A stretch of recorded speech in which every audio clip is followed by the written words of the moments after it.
Selamat datang kembali di pembahasan mendalam kita.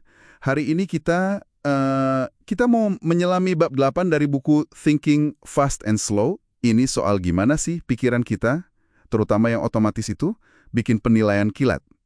Pernah sadar nggak? Kok bisa ya kita langsung punya kesan atau opini tentang sesuatu? Kayaknya tanpa mikir gitu.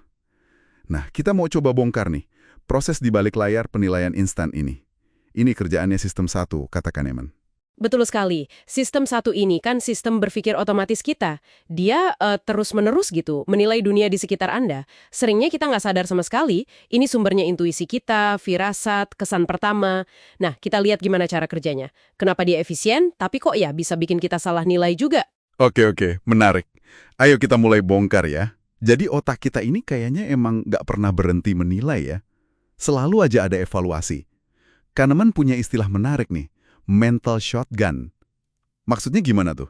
Kayak kita ditanya satu hal, Iya, pas kita ditanya satu hal spesifik, pikiran kita itu malah otomatis nembakin jawaban buat pertanyaan-pertanyaan lain yang nyambung gitu loh.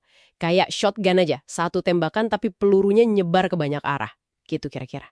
oh jadi nggak fokus ke satu titik aja ya, nyebar gitu. Betul. Tembakan yang nyebar itu isinya ya penilaian dasar yang dilakuin sistem satu. Misalnya nih, menilai mirip nggak sih sesuatu itu? Atau ada hubungan sebab akibat nggak? Atau memahami norma umum? Atau juga menilai seberapa gampang sih suatu contoh muncul di kepala kita? Nah, yang terakhir ini penting nih, disebutnya heuristik ketersediaan. Heuristik ketersediaan.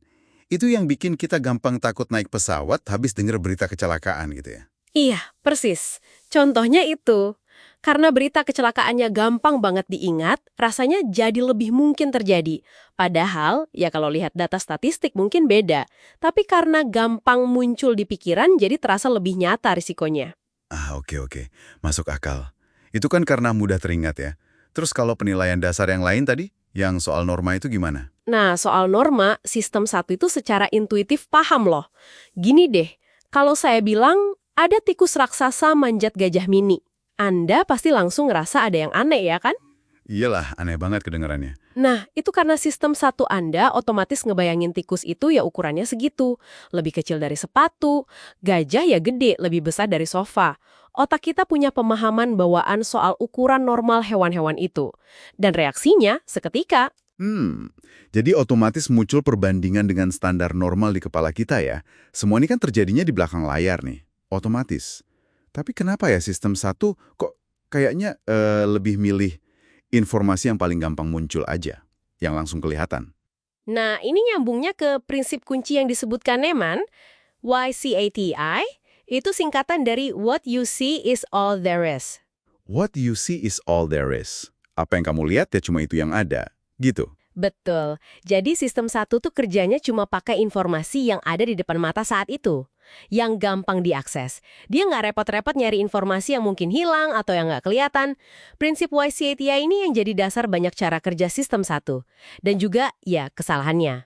Kenapa dia cepat? Ya karena dia menyederhanakan dunia cuma berdasarkan apa yang kelihatan aja. Oke, jadi WSYATI ini menjelaskan kenapa jalan pintas itu diambil ya. Cukup jelas ya. Ngomong-ngomong soal penilaian cepat, tadi sempat disinggung soal studi wajah dan kompetensi. Itu gimana ceritanya? Iya, studi dari Todorov itu ya. Menarik banget itu. Jadi studinya nemuin kalau kita itu menilai kompetensi seseorang dari wajahnya cuma dalam sepersekian detik loh. Sepersekian detik, secepat itu. Iya. Seringnya cuma dari kombinasi fitur wajah, misalnya dagu yang kelihatan kuat itu ngasih kesan kekuatan. Terus senyum tipis yang percaya diri itu ngasih kesan bisa dipercaya. Gabungan kesan itu jadi dasar penilaian kompetensi kita. Cepat banget. Wow. Padahal kan penilaian kompetensi itu penting ya, bisa ngaruh ke pilihan pemimpin atau rekan kerja, tapi bisa dipengaruhi kesan visual sesaat gitu. Selain penilaian instan ini, ada trik lain nggak yang dipakai sistem satu buat bikin kerjaannya lebih gampang? Ada, salah satu trik utamanya itu namanya substitusi. Gampangnya gini, kalau kita dikasih pertanyaan yang susah atau kompleks, sistem satu itu seringkali, tanpa kita sadari, ngeganti pertanyaan susah itu dengan pertanyaan lain yang lebih gampang dijawab. Oh, diganti pertanyaannya. Contohnya gimana tuh? Contoh klasiknya tuh penelitian sama mahasiswa. Mereka ditanya dulu, berapa banyak kencan kamu bulan lalu? Terus habis itu langsung ditanya, secara umum, seberapa bahagia kamu saat ini? Nah, ternyata jawaban soal tingkat kebahagiaan mereka itu sangat dipengaruhi sama perasaan senang atau sedih pas mikirin jumlah kencan tadi. Jadi emosi dari mikirin kencan itu dipakai buat jawab pertanyaan soal kebahagiaan umum, gitu. Persis, emosi dari pertanyaan pertama itu kayak nempel atau disubstitusikan gitu buat jawab pertanyaan kedua yang sebenarnya lebih kompleks soal kebahagiaan hidup secara keseluruhan. Wah, jadi otak kita bisa gitu ya, nggak sadar nuker pertanyaan sulit dengan jawaban dari pertanyaan yang lebih mudah. Apa ini artinya, perasaan kita sering banget ngambil alih logika ya jadinya? Tepat sekali, ini nyambung banget sama yang namanya heuristic effect. Pada dasarnya, kita itu ngebiarin rasa suka atau nggak suka kita, afek kita, terhadap sesuatu buat nentuin keyakinan kita tentang hal itu. Misalnya nih, kalau Anda suka sama teknologi nuklir, Anda cenderung akan lebih gampang ngelihat manfaatnya dan agak ngabaikan risikonya. Jadi lebih fokus ke positifnya ya? Iya, sebaliknya, kalau Anda dari awal udah nggak suka atau takut sama nuklir, Anda bakal lebih fokus ke bahayanya, risikonya. Perasaan kita duluan yang bekerja, mendahului analisis rasional. Kenapa? Ya karena itu lebih mudah buat sistem satu. Lebih cepat. Oke. Jadi kalau kita rangkum nih ya, sistem satu ini kerja terus-terusan, pakai banyak jalan pintas. Ada penilaian dasar otomatis, terus ganti pertanyaan susah jadi gampang lewat substitusi. Terus ngebiarin perasaan mewarnai fakta lewat heuristic affect. Dan semua ini dasarnya prinsip YCITI tadi ya, cuma pakai info yang gampang diakses. Persis, rangkumannya bagus sekali. Penilaian otomatis ini jadi fondasi buat banyak banget keputusan dan keyakinan kita sehari-hari. Sistem 2, kita yang mikir pelan dan analitis itu seringnya baru aktif belakangan. Dan kadang ya tugasnya cuma buat nyari pembenaran aja atas apa yang udah disodorin sama sistem 1. Cuma jadi tukang stempel gitu ya? Bisa dibilang gitu.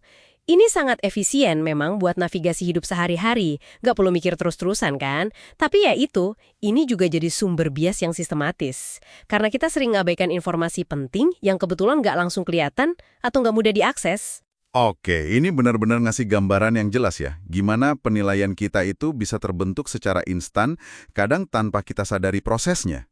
Betul, dan ini mungkin membawa kita ke satu pemikiran terakhir buat Anda renungkan nih.